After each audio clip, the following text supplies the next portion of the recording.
Mission. Sorry, I forgot to start that. Now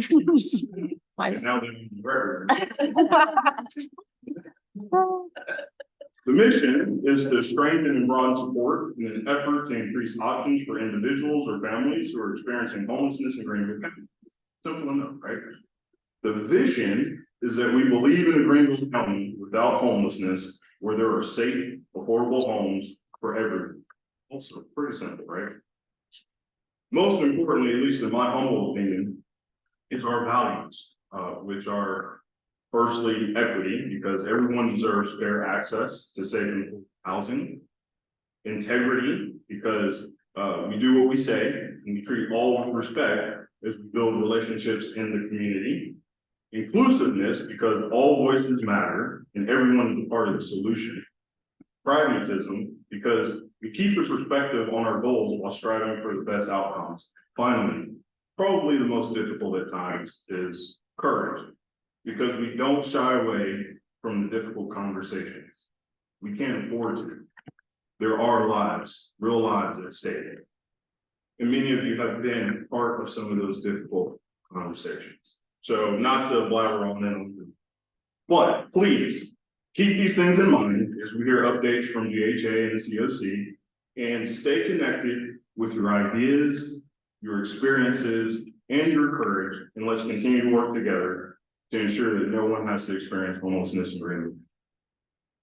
Thank you. So with that, I think we're gonna shift gears just a little bit.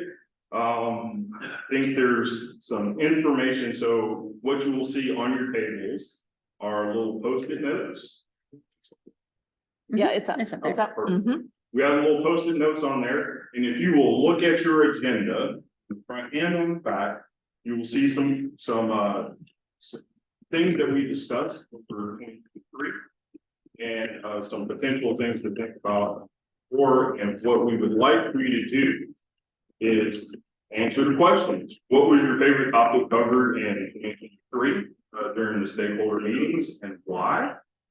And so you'll put one per sticky note, so that's clear. So if you have 3 things, you should have 3 sticky notes of things that you heard in 2023 that really resonated with you. And also, what you would like, if anything, to see covered in 2023. Clear as mud, right? Any questions? We all know what we're doing. Sticky notes. All right. If you will, just leave them on your table when you finish, and there will be someone coming to pick those up, and we collect those, and we'll circle back to you guys later on what we find with those. So with that, I will turn it over to Susan. It's Amy and Bernard. We'll turn it over to Dr. Amy Hicks and Dr. Bernard. How do you? I apologize for butchering your names horribly. Thank you all. Okay, hi, so I am Dr. Amy Hicks. I am the Assistant Director of the Center for Community and Global Health at Bob Jones University. And also I'm speaking today on behalf of our research team, who you see names up there at stage. And one of those names is Dr. Bernard Cadio, who's sitting up here in the front. He's our Director for the Center for Community and Global Health, our Dean, Dr. Miner, and then discussing a research study that we did with Susan. And so I want to thank her for her participation, as well as thank the board and thank the staff members who have been excellent partners to us in the community, and I know partners to many of us here in this room. Go ahead. So I'm here to, is it okay if I move up where I just? Yeah, absolutely. Move a little bit. If you even want to take the mic You know out. what? I'm a teacher. In class, and so I'm probably gonna do that. So the background of this study is that we conducted some research about a year ago that looked at what are the demographic factors and the needs in our homeless population, and how are we going to better be able to meet these? And so go ahead. So the demographic factors really, of homelessness, they reflect the broader graying of America. So for the first time, this graph up here is showing you that for the first time in history, by in the next 10 years, we anticipate our population will have more people over the age of 65 than we have children under the age of 18. So this will be a historic shift in demographics. But along with that, you can also see that it's not just percentage, but that there's a vastly larger number of people who are over the age of 65 that we'll see, in fact, a doubling within about 45 years there. So go ahead to the next one. And so this is also reflected not just in our demographics, but in the demographics of the homeless population. So research is showing now, is predicting that in the coming decade, we will have almost 100,000 people suffering from housing insecurity and homelessness who are over the age of 65. And those individuals are also going to suffer from much more extreme health needs. And so that's where we come in with the Center for Community and Global Health. We're looking at what are the health outcomes for these individuals. And so research shows they age about 10 to 20 years earlier than their housed counterparts, just given the stress, the conditions of living. And they have 4 times higher rates of mortality. And so as we can imagine, that also means that they're going to be using the ER significantly at higher rates than their housed counterparts. So we have a moral and a pragmatic, really an economic mandate to deal with how are we going to address the increased aging of our homeless population. Okay, go ahead. So this study that I'm going to talk about today kind of came on the back of a study that we published a couple of years ago, actually during COVID, that showed that individuals who are homeless develop rheumatic disorders such as arthritis about 10 to 20 years, again, that's a recurring number, about 10 to 20 years earlier than housed counterparts. And what that means is that they're going to have more health needs and limited mobility. And so this research was looking at how do we adjust, go ahead, for the mobility needs of individuals when they're homeless. In addition, other research has shown that that homelessness has a higher incidence, 50% higher incidence of being unable to all of these different needs that have this double burden, not only of aging and premature aging, but a need for accommodated space. So how do we house them again that we can meet these needs? Go ahead. And some of these you can see are directly related to the need for housing. Okay. So our goal in this research was to apply what we call an aging in place perspective. And what that means simply is that we look at what are the social, the environmental, the built needs that people have and as they age in order to be able to stay in their house, or in this case, in a shelter, as a way of moving out of homelessness. And so our goal was to identify what were the structural factors that allowed individuals at this age group to use emergency shelters. Okay, go ahead. So our research questions that we wanted to identify in particular are what were the physical or the built environmental design parameters that would meet the needs of older individuals, and then also what were some of the additional factors that they needed. So again, the idea of the social factors, the social services. Go ahead. Okay, so in order to do this, we identified a few things. We looked at individual characteristics, such as how does your age impact your ability to use a shelter? How does your gender impact it? Homelessness, like your duration of homelessness, how is that correlated? And then comorbidities, so other health needs that individuals reported. And we kind of correlated this with institutional factors, or at least the perception of institutional factors by our participants. And those are things like the ability to accommodate mobility needs. Trying to see what else is up there. So anyway, the institutional factors that coincided offering social services, other support mechanisms in order to identify, are shelters available, first of all? Are they perceived as being available? Are they perceived as being accessible, acceptable? Are they accommodated for the health needs of this particular demographic? So our study design then was that we interviewed 52 individuals, and we drew the cutoff at 55 or older. I said 65 earlier with demographics, but because of increased health needs and limited mobility, we drew that cutoff at 55 or older. And we interviewed 52 individuals, and they had a wide range of how long they had been facing housing insecurity. Some of them reported 2 weeks. One, our longest, was 45 years, off and on, had been struggling with housing. And 30 of these were currently living in shelters, and 22 reported that they were living outside of shelters. And of those, there was a large diversity in ethnic background, both sexes, but they were residents of the upstate. Okay.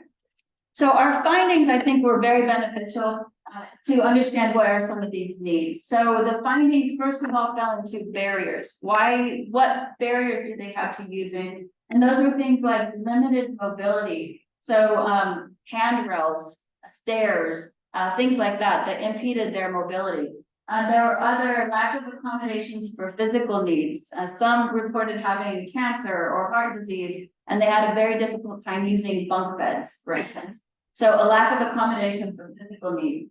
And then there were psychosocial perceptions as well, like multi-generational living and perceived lack of respect from younger participants, as well as a perceived lack of safety and security if they had health needs. So they felt they were more susceptible to violence, for instance.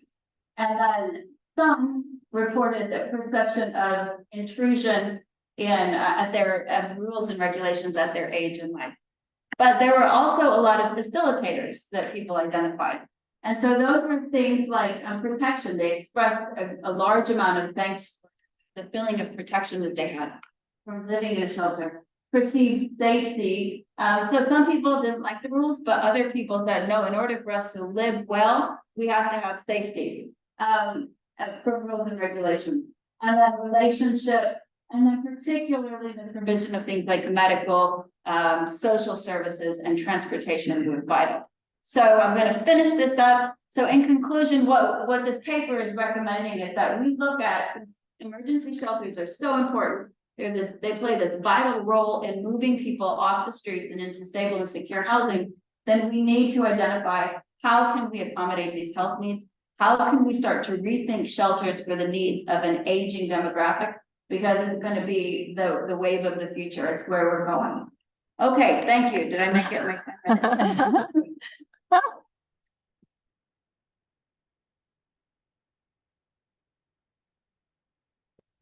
Never believe that I made it. Yeah, please, if you don't mind.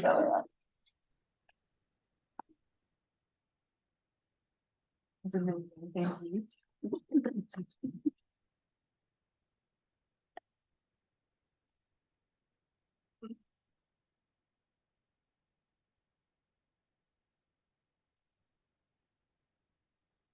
Good afternoon.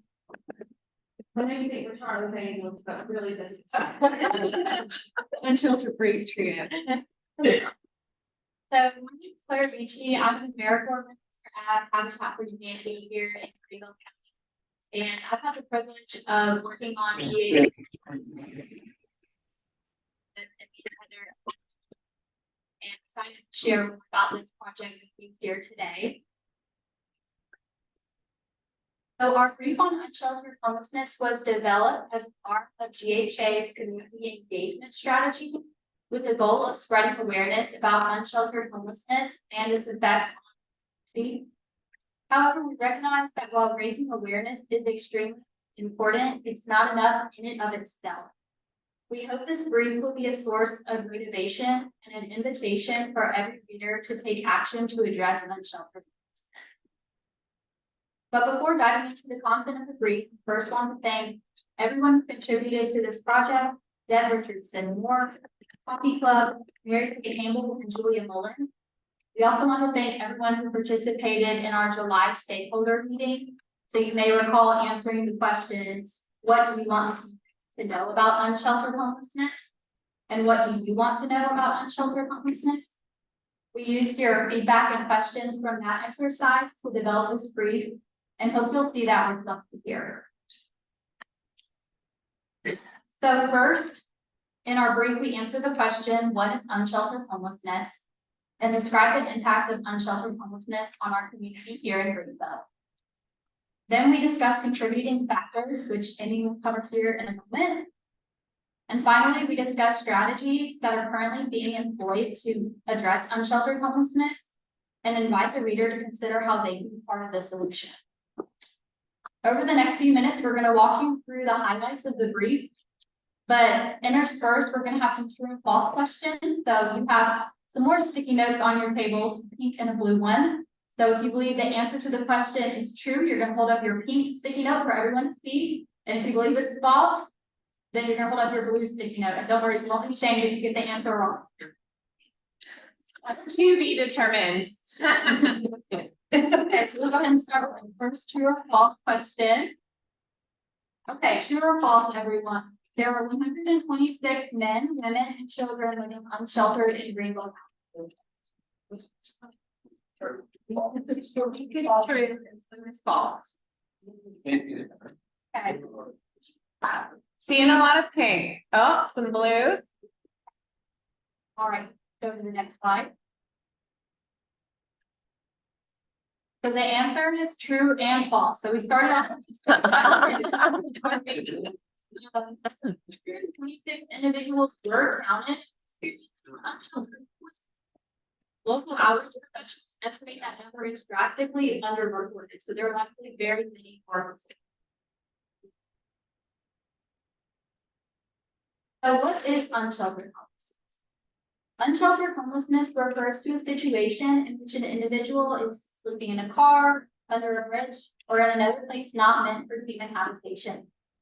When an individual is experiencing this repeatedly or for at least a year, while at the same time struggling with a disabling condition such as a serious mental illness, physical disability, or developmental disability, this is considered chronic homelessness. In one sense, this group is very visible. We see individuals who are unsheltered when we go downtown, sleeping on the ground or on park benches. At the same time, this group is isolated from our community. When we go home to our beds at night, these individuals are living outside, under bridges, in encampments, or staying in their cars. They are some of the most vulnerable members of our community.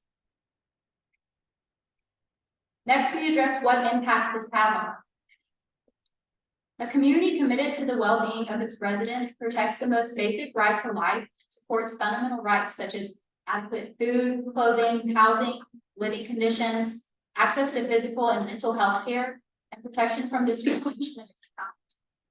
Unsheltered homelessness affects all of us. It's not an issue that's out there, it's our issue. The cost of homelessness for our community is extremely high. As you can see from this chart, when you examine the average daily cost per person to the community, emergency shelter and permanent supportive housing are both better for the individual and cost effective for the community. Okay, so we're going to have another true or false. True or false, chronic homelessness costs the taxpayer an average of $22,051 per year. Do you think it's another trick question, Bruce? Yeah, I think so. I feel like I see more pink. Okay, so the answer is false. It's higher. The cost of the average taxpayer is $35,578 per year.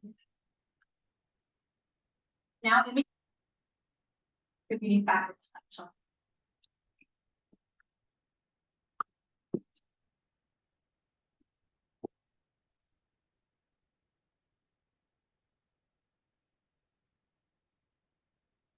I'm also like viewer, I want to see the graph a little bit better. So contributing factors to homelessness The first thing that I want to share is that there is no one direct cause to this. If there was, we would probably have solved homelessness by now. So it is quite a blend of different factors. However, we do know there are factors and events that can make an individual more susceptible to unsheltered homelessness. We've divided that in this paper, which by the way is on your tables, into 3 different levels. So one is system level factors, second individual factors, and then third balancing. The next slide, Susan shows the graph. This is just a visual for you, the breakdown of the different factors. The light green bands, excuse me, are the system level factors.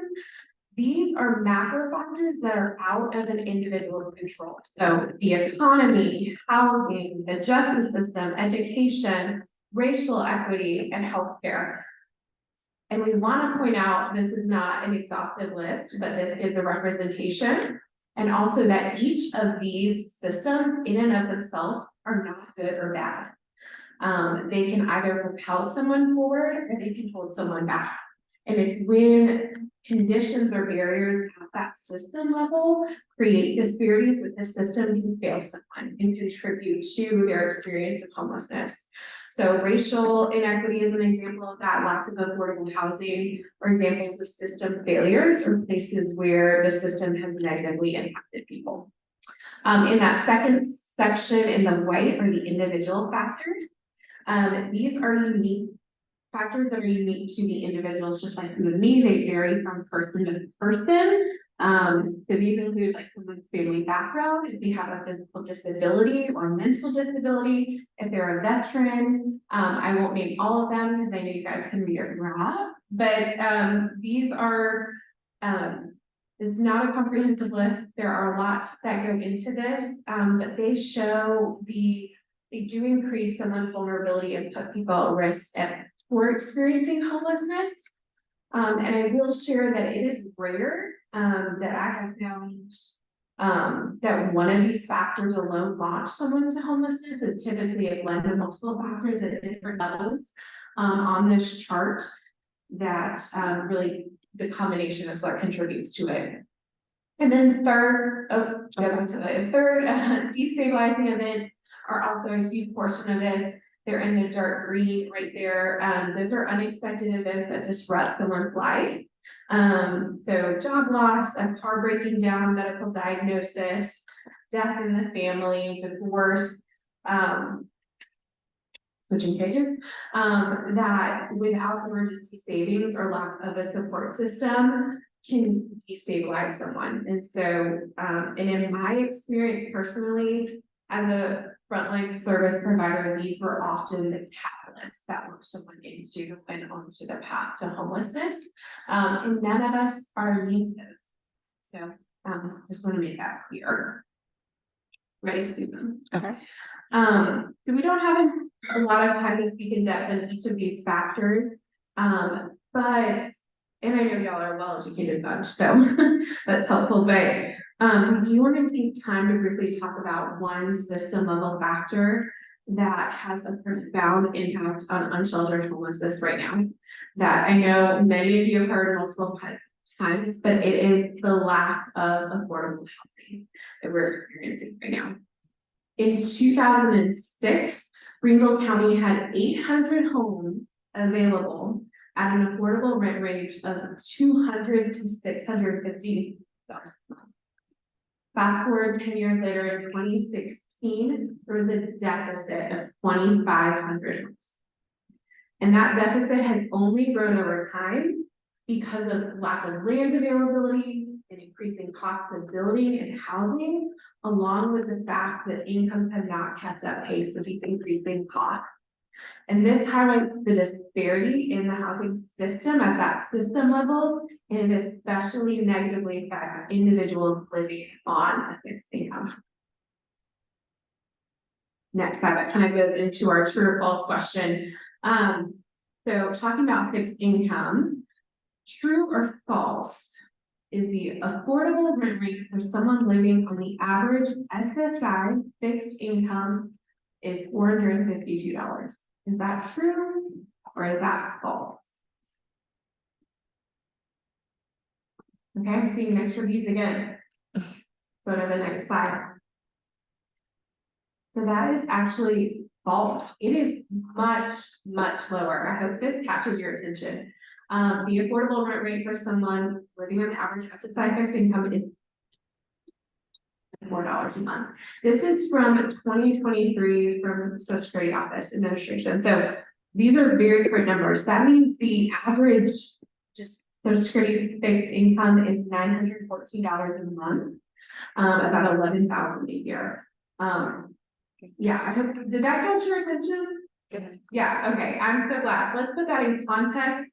So for context, the fair market rate for a 2-bedroom right now in Greenville County is $1,051. So that monthly income of $914 alone does not cover someone's rent in Greenville County.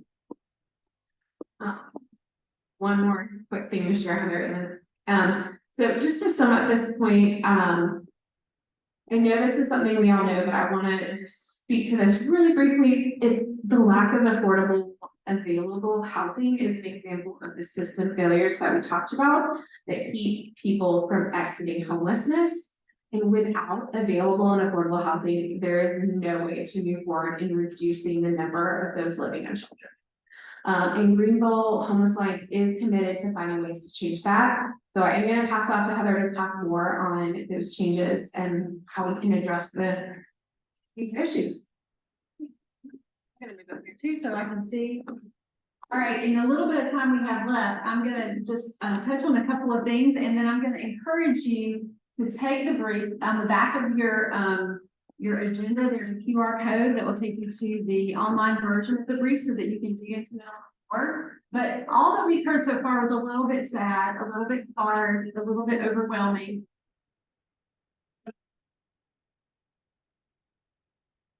Locally that are addressing unsheltered homelessness, and we put them into 3 buckets. So the first is connecting people to resources, and you can see in that group, it's things like outreach, it's things like day shelters and centers where people can go to one place and have access to wraparound services. It's healthcare for the homeless mobile unit, which goes to day shelters and emergency shelters and helps people with things like diabetes and heart conditions that they may not be able to handle otherwise. And then finally, in that next section is connecting people to housing, because that's the next big step we want to do. And so you can see in there, we have emergency shelters, we have a coffee club, which you're going to hear about a little bit later. And then also our GHA navigator, which you're also going to hear about in just a minute. These are really exciting strategies that we're implementing locally to help connect people living in shelter to housing. And then finally, what are the housing options that we're implementing locally, the strategies we're using locally that can help with living in shelter?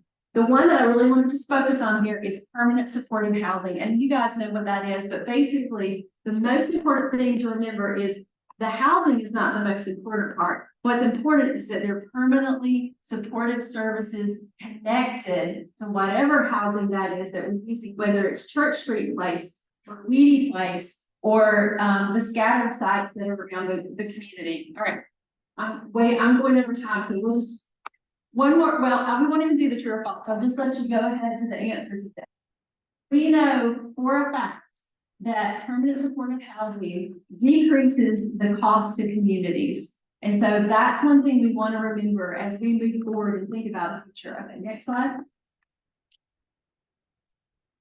These are solutions, and you'll read more about them in the report, but these are things that we want to ask our community to think about. Increasing permanent supportive housing, increasing the number of people who are willing to rent and be the home for permanent supportive housing.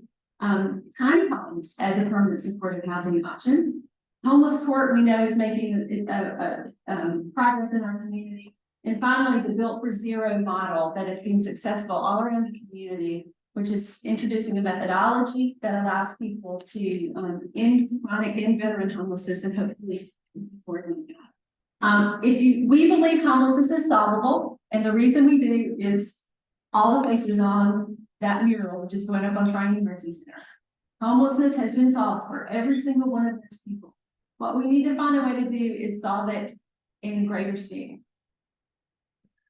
And there's the QR code if you want to look at the report. So that was super fast, but I hope that tickles your fancy just a little bit and your interest, and that you will dive in. I want to also really thank Claire and Emmy for the time and energy that they invested in researching, writing, and editing this report. So thank you. And now I'll turn it over to you. And we're gonna walk too. Okay.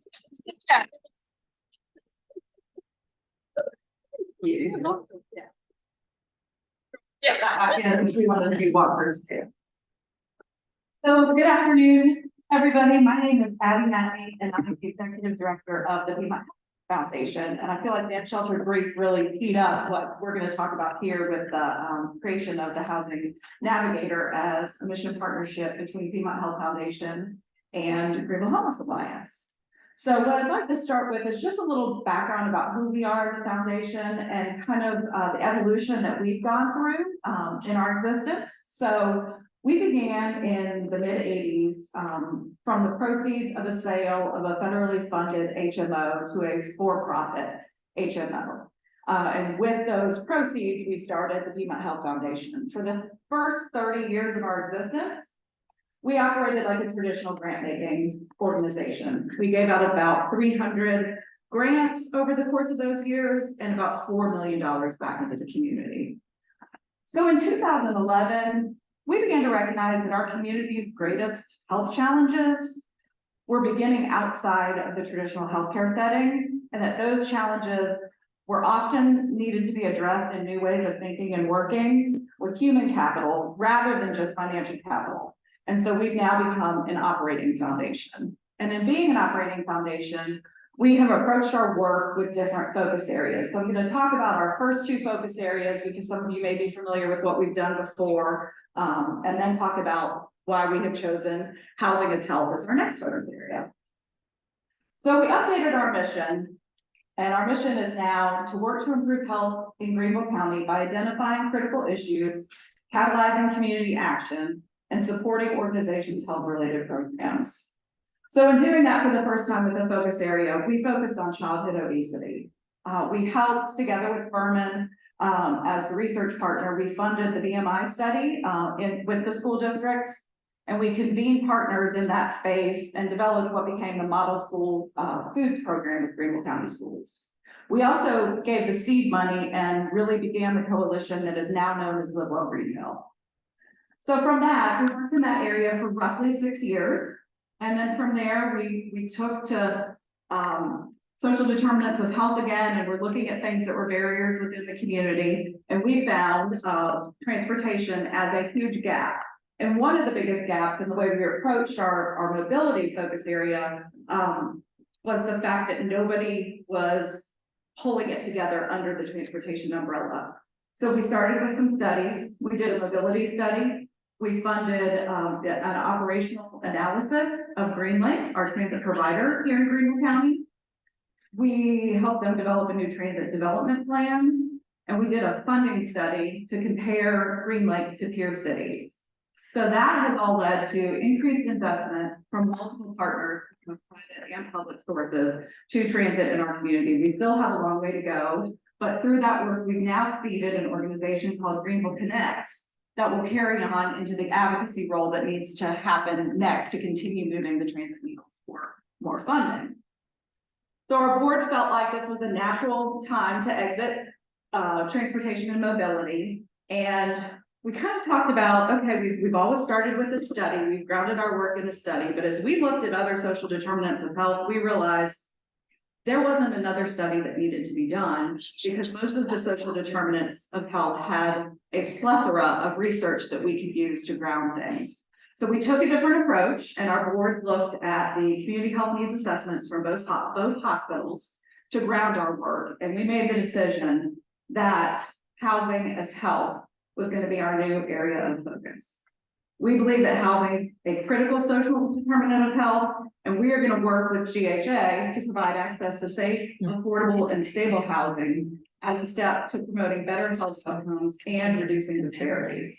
It's our hope that this housing navigator position and the work that will come through this position is going to be a proof of concept that can transform how we connect people to stable homes and health in our community. So I'm now going to turn it over to the biggest first step that we've taken in this work, which is the hiring of DJ Holman as the housing navigator. And she's going to tell you a little bit about the process and the work that she's going to do in this role.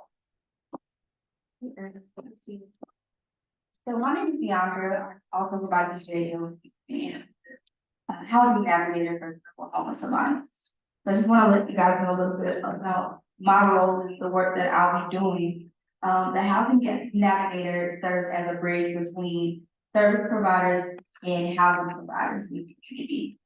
My role will be to build connections and relationships with housing providers, such as property owners and property management companies. And the goal is to expand the database of available housing and increase housing options for those most vulnerable in Brevard County. The goal is simple, to connect individuals who are collectively recommended by frontline service providers who are experiencing chronic homelessness with housing and ongoing support services. So the focus of the housing navigator position for the next 3 years, I will be in a weekly meeting for those frontline service providers. And those service providers are Miracle Hill Ministry, Shining Mercy Center, United Ministries, United Housing Connection, Greater Greenville Mental Health, Pendleton Place, New Horizon Family Health Services, St. Anthony Catholic Church, Mother Teresa House, and Greenville Police Department. And there are more, but those are to name a few. This group makes up a group called the COC Club. The goal here is to connect housing and service providers and ensure ongoing support for our neighbors once they are connected to stable and affordable housing. The goal is to increase all types of housing providers who can increase options for people experiencing chronic homelessness in Greenville County. So the definition of affordable housing that ensures our neighbor pays no more than 30% of their gross monthly income toward housing assistance. So here's a timeline that I've kind of put together of what I'll be doing in the next 90 days in the first quarter throughout 2024. So here's just a glimpse here of what 2024 will look like. I'll be moving forward with housing providers and engagement events and achieve collective goal of connecting at least 24 individuals experiencing chronic homelessness that are recommended by the Coffee Club to housing. I'll also act as a resource in the community with an online resource guide and the centralized up-to-date housing list that I'm working on as well. Current initiatives that we have in motion. Our Innovate Working Group has been working on metrics for a memorandum of understanding and MOU for the members of Coffee Club. And that way we can collect data for the goal of universal exit data system. Our Innovate Working Group has been also working in collaboration with Greenville County School on a tiny home demonstration site. So that's also in the works there. And the Collaborate Working Group is also working on housing provider engagement events. Hopefully one will be coming in the spring of 2024.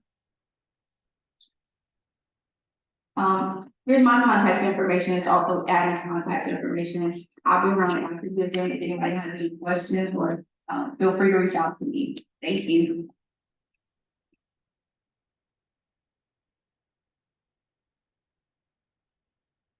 Okay, thank you.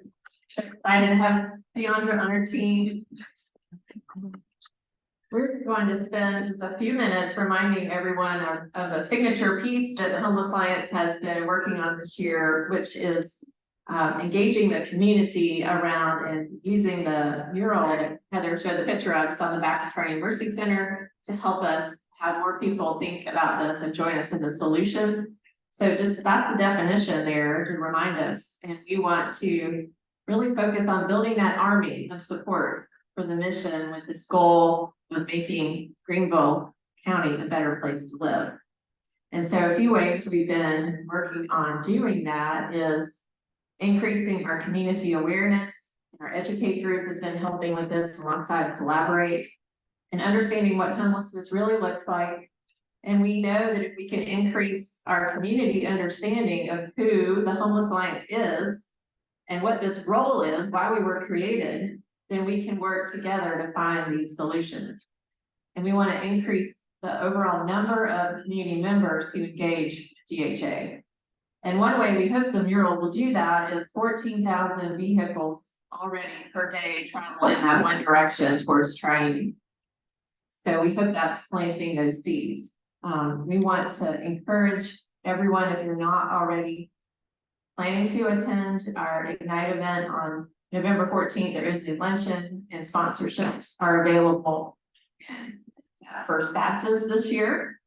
And we also have a new event that will be the same day, that evening, and that's Ignite the Night. And that is going to kick off a 6-month exhibit that shows 23 different stories of hope, representing many of the agencies and organizations in this room and more. And we hope you'll, if you don't join us that night, just definitely take your contacts to see it while it's up for 6 months, and then help us with bringing people to it so they can get excited and understand more about the mural. So on the back of your agenda, Heather is reminding me, there's a QR code that you can scan, and it's also, that'll take you to our website where you can see all of this information. And we are excited that if you're driving by Triton right now, our mural artist, Ninja Picasso, is out there painting, and he expects to be finished in early November. So definitely be checking it out over the coming weeks. And with that, we have a drawing. DeAndre, could you go get that in and we'll draw the name? If you put your name in there, we are going to draw for a free ticket. Come back to that. Or back to it. Yeah, let's see, Amanda. Well, DeAndre's getting it in. We'll bring Amanda on up, and we can draw for it after you update us, Amanda, on Gold Justice. Thank you all.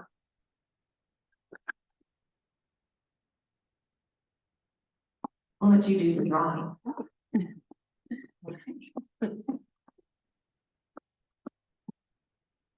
Good afternoon. My name is Amanda Taylor, and I'm the Associate Pastor at Triton Mercy Center, and I'm also on the Housing Steering Committee for GOAL. It's Greenville Organized for Accountable Leadership. And you may have heard about it already, but I'd like to talk with you a little bit about where GOAL has been over the last year, and where we are right now, and where we're going, and why it matters to everyone here in this room. And so Greenville Organized for Accountable Leadership, GOAL, has pledged to address the big problems in our community. And many times these problems feel like they are unsolvable. But of course, we know that they are.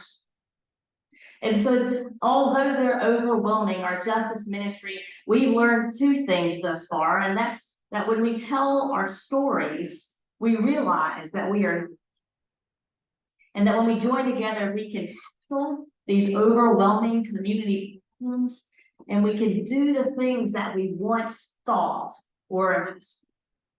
And so last year, participants within GOAL voted to address 2 main issues. And these 2 main issues were the lack of mental health resources and the lack of affordable housing in Greenville and Greenville County. And in our research, we found a couple of things. We found that 130 people in one day, they contact our statewide 988 mental health crisis call line. But last year, we found that it was only funded to accept 60 calls locally. And so the other calls would be fielded to out of state. And thus this would dramatically limit the capability to help this person in crisis. And we also found that more than 30,000 families in Greenville County are one missed paycheck away from experiencing homelessness because they spend over half of their income on their mortgage or on their rent payments. And so we came together as members of GOAL, network members, and we talked with subject matter experts, many of whom are in this room right now. And we spoke with public and city public officials, and we were looking for solutions to these critical problems in our communities.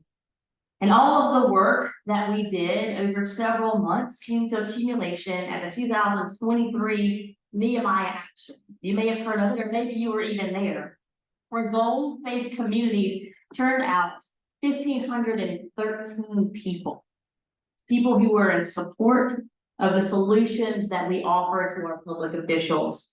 And we asked for their commitment to solving these community problems. And as a result of this, Greenville County has dedicated $5 million to affordable housing. A first time ever that they spent money on a housing crisis. And Greenville City Council has plans to propose a budget that has $8 million, just above $8 million, allocated towards affordable housing in the upcoming budget. With this, there's also a commitment that it will be increased to $10 million by the year 2025. And on these funds, we have further conversations after the beginning of the year scheduled that there will be an ordinance around it. So at least 1/3 of those funds will be allocated to supporting those earning 30% AMI and below. Additionally, our state legislators secured $3.9 million in funding for the 988 mental health crisis line, ensuring that an additional 70 people a day, that's over 20,000 people a year, have access to local critical support in times of crisis. And while we've made significant progress on both the housing and the mental health last year, we still have a long way to go in solving these problems. Amen. Amen. We have started the process already of identifying community problems again. We are at it again. And over the last few months, we've listened to stories about community problems, 864 stories to be exact, which is about 200 more than we had this time last year. Now we've seen a similar trend as we did last year, and the majority of our community problems revolve around housing crisis and around mental health needs. And thus we will tackle these issues over and over and over again until they are solved. And so let's work together. I invite you all to our next GOAL event. That's Community Problems Assembly. It's on November the 6th, starting at 6:30 at Christ Church Episcopal. And at the Community Problems Assembly, this will be a culmination of our fall listening process, where our network members will gather together and hear a report of the housing meetings, and we'll also elect our officers for the coming year. And so please join us for this journey of justice. Thank you.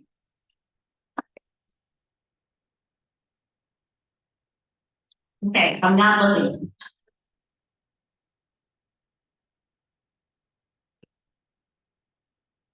They're stick together. Okay, I'm trying to just pick one. Okay, got it. Kate Tedford. Kate Tedford.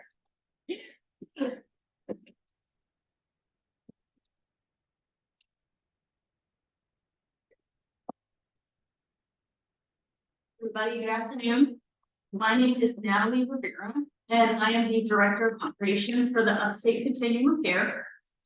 Throughout the year, there are 4 major data reports that the Continuum submits to HUD.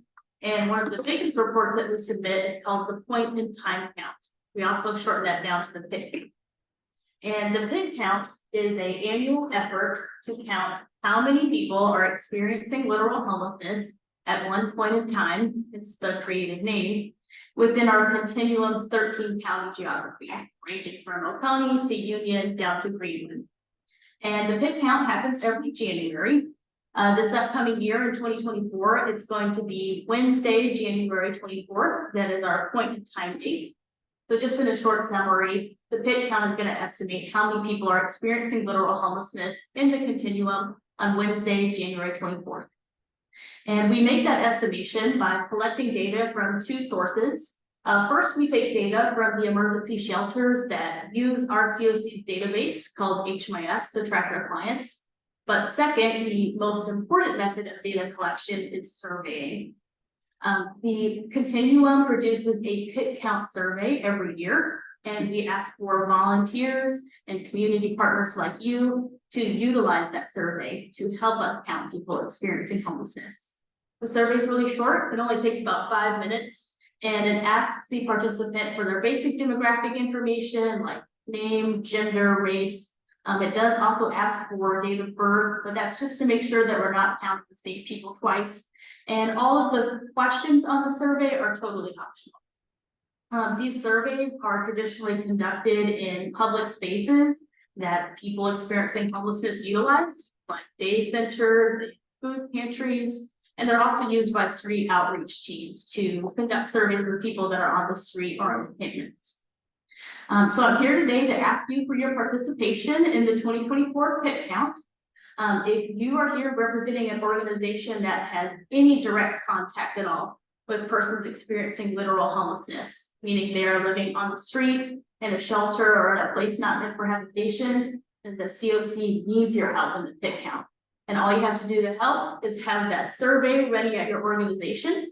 It is an online form, which you can print it out if that works better. Is providing services to someone experiencing literal homelessness. Just ask them if they're willing to give you an additional 5 minutes to complete that optional survey. So you can just have it up on your phone or your laptop, fill it out with the information that they're willing to provide. You'll submit it and it'll immediately come to the continuum of care. You can actually do that survey anytime between January 24th and the last day of January 31st. But when you're doing that survey, you're always asking about the participant's experience on that point in time date, the 24th, because we're trying to get that point in time snapshot. All of this surveying is done through a secured online form. And once we have data from the whole continuum, it's compiled by myself and our HMIS system administrator. We deduplicate it, which just means that we're making sure everybody's only counted once. And then the de-identified aggregate data is submitted to HUD. The information that we collect with the pit count is just so important because it gives us that snapshot of our community's homeless population. It'll tell us about their household composition, where they're located physically, are they sheltered or are they living unsheltered? And all of that data is used by the continuum to plan for our programs, plan for our services, but it's also public information. At the end of every pit count, the continuum produces a pit count dashboard that's published on our website, and it's available for anybody to use in these kind of reports that you've seen today, and then also in planning your programs. Because of this importance, we try to capture as accurate of a number as possible. So that's why I asked that no matter how many people your organization is going to come in contact with that are experiencing literal homelessness between the 24th and the 31st, please help us by conducting those surveys, even if it's just one person, because every survey is super important. If you're willing to help by surveying at your organization, just reach out and let me know. I have some half sheets that I will pass around that just kind of summarize the pit count, and we'll give you my contact information. And lastly, if you're connected to an organization that's outside of Greenville County, but they would also be willing to conduct those surveys, just let me know that as well. I am the coordinator for Greenville County and Lawrence County. I'm happy to connect them with the coordinator for their respective county because it is a continuum-wide effort. Thank you, and I thank you in advance for helping us with the pit count.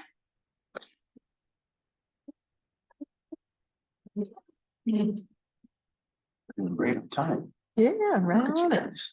You know what you're doing. Good job. Good afternoon, everybody.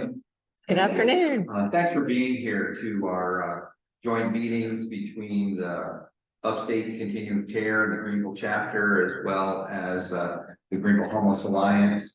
My name is Bruce Ford, Chair, and I also serve on the Advisory Council for the Continuing Care, President of the Greenville chapter, and I'm also a member of the GHA. So we want to tell you a little bit about our latest submission of the grant to HUD. Each year, HUD has a competitive process. It's not that they all of a sudden just grant you the money year after year. We have to earn it each and every year, and we're competing against hundreds of other COCs, continuing care across the United States. And so this year, in September, by the end of September, we were able to submit our grant on time, actually early, which is wonderful. You get some bonus points. And this COC grant provides $3.8 million and supports 18 projects that help folks who are homeless in the 13 counties of our continuum of care, all the way down Greenwood area, Anderson, obviously Greenville, Spartanburg, Cherokee County. That gives you kind of an idea. These projects are housing related projects. So this year we have 7 permanent supportive housing projects that are, knock on wood, we get funded, we'll get funded. And there are 7 rapid rehousing projects. In addition, there are 2 transitional housing projects as well. Because we know we need a whole variety of different housing.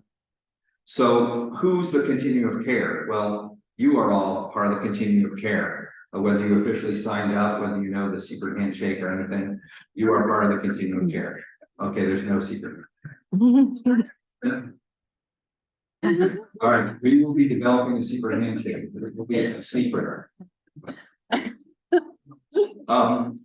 But the projects also include making sure that we have our HMIS, the Homeless Management Information System database, and that's operating efficiently. And there's a planning grant, which helps support the staff that works for the continuum of care. Some of these projects are focused on specific populations, subpopulations, like rapid housing for those suffering from domestic violence, or helping folks who have HIV or AIDS, or even helping our folks, our younger population, our youth, which are our young adults in our community. This year we had 1 new project, which is First Impression of South Carolina. And if we get funded, they will provide some additional rapid housing dollars into our community.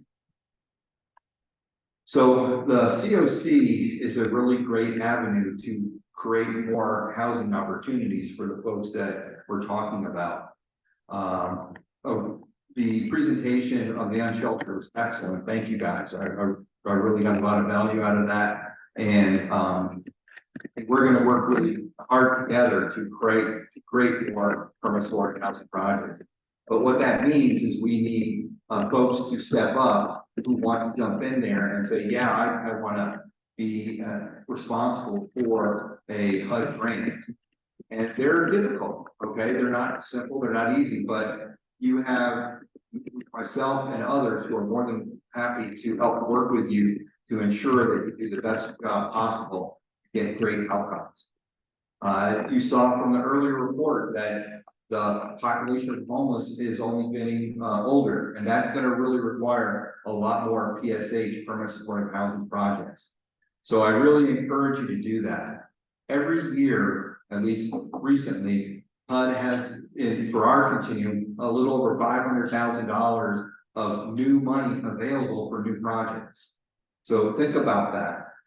This year also, HUD had, for our continuum, over $600,000 available for projects that serve folks with domestic violence situation. So there is some new money available out there to do that, but it does require folks to step up and be willing to create and operate those programs.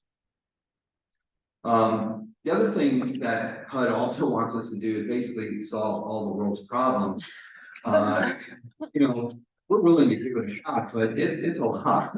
But they do ask us in some areas that I want to mention to you that we're going to be reaching out to you is they want to have more folks with lived experience helping us make decisions. So we're gonna be reaching out to you and your organizations to have folks who are literally homeless or recently homeless, to be a part of the decision-making process. And then HUD is also asking us to do a racial equity analysis. And so we will be creating that plan and creating those measurable outcomes and things along those lines. And we appreciate the reports that you guys have already done. We'll be piggybacking on that information. So together really is a group effort, and we're really pleased to have these every other month joint meetings with Greenville Homeless Alliance and the Greenville chapter of the Upstate Continuum Care. Together, as you've heard many times, many hands make light work, and that's what we're all about here. And I super appreciate each and every one of you and the work that you're doing. So thank you. Anything else you want? Yeah. Susan and Heather say, have a good night.